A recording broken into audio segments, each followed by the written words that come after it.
We're going to take a look at a blitz scheme out of the 4-2-5 Bear. This one's called Free Safety Spy. You'll notice right now I'm in control of the free safety right there. And the way I like to set this one up to get some A-gap pressure is simply do this. To go ahead and take control of the free safety, go ahead and re-hot route him to blitz. And then what I'm going to do is move him into the A-gap between the center and the left guard. Now his blitz angle is actually going to wind up shooting through the A-gap into this area here. You'll see him coming right up in his gut here. Now let me just say one thing about this. A lot of times, sometimes these free safeties don't wind up sacking the quarterback when they do shoot through the A-gap, and you may see that happen here on your video screen, so just keep that in mind. So let's go ahead and take a look at this and just see what happens with it. You can see that he does shoot through the A-gap, he does apply pressure, and he actually winds up sacking the quarterback.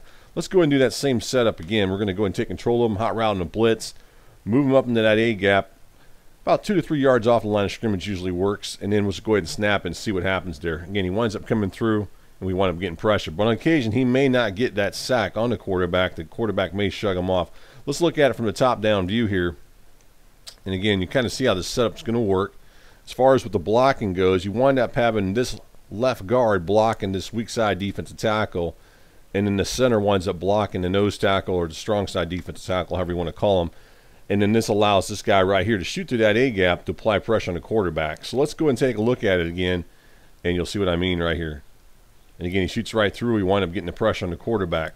Now, if you want to do something else different and you don't want that free safety to get the pressure, maybe you want to get that nose tackle to go ahead and get the pressure, what you want to do is go ahead and hot route the free safety to blitz again and move him up into that A-gap. This time, put him right up on the line of scrimmage. Usually in this area here will usually work. The closer you can get him to the line of scrimmage, the better off you are. Let's go ahead and run through it this time and see what happens here. And this time we wind up getting pressure from the strong side defensive tackle. So you can kind of see how that one works.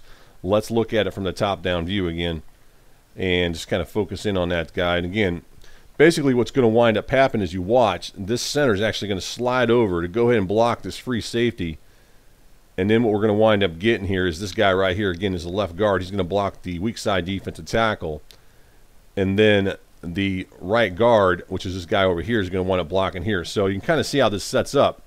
Now, basically what that winds up allowing is this guy to go ahead and get pressure because no one blocks him. This is the strong side defensive tackle or nose tackle, again, however you want to call him.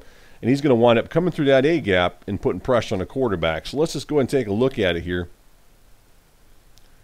And again, you kind of see how he shoots right through and he winds up applying pressure on the quarterback. So pretty simple setup as far as bringing some nice A-gap heat, either from the free safety who was initially in spy coverage, but we wind up hot routing him to blitz and then putting him in the A-gap. Either he can get the pressure, or if you move him up on the line of scrimmage as far as the free safety goes, then a lot of times you're going to wind up getting pressure coming from this strong side defensive tackle, winds up putting pressure on the quarterback. Now, there's something you need to know about this. If your opponent was to leave their, in this case, since we're in a spread formation, if he's going to leave this halfback in the pass block, then this blitz isn't going to work the same. Let's go ahead and take a look at that. So we're going to go ahead and hot route that free safety. We're going to go ahead and move him into that A-gap area, leave him off about 2 to 3 yards, and we'll just go ahead and snap the ball. And this time we don't wind up getting it. It's because, again, it's the way the blocking changes up. And basically, if you watch, you'll see what I mean by that. Everything kind of just slides over, and it winds up blocking this pressure that we're trying to apply through the A-gap.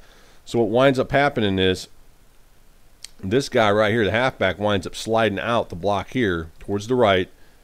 And then we wind up getting these other guys all blocking further inside. So you wind up getting this guy here. Then you wind up getting this guy here, which is the right guard.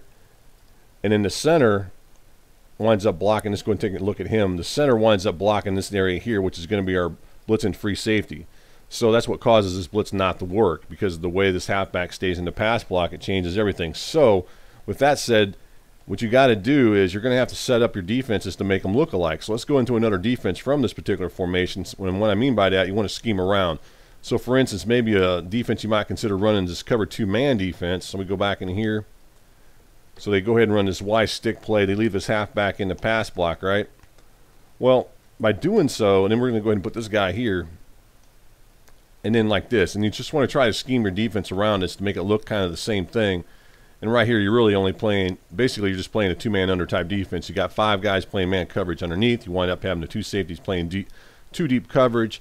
And now they just took their halfback out of the equation by putting him in the block, thinking that you're blitzing. So now they only got 4 guys going out. So that's kind of the cat and mouse between these blitzes. So you kind of make it look the same, and that way you wind up getting the same type of look, and then your opponent forces your opponent to either, hey, do I need to leave a guy in the pass block, or do I go ahead and send him out? What if he blitzes? If he blitzes, then I need to leave that guy in. And that's the cat and mouse game that you're playing with your opponent here. So this is something that you might want to consider when you run this particular blitz. Just try to mix it in with something like this two-man under defense to try to scheme around a little bit. That way it tries to confuse your opponent. Again, this is the 4-2-5 bear free safety spy.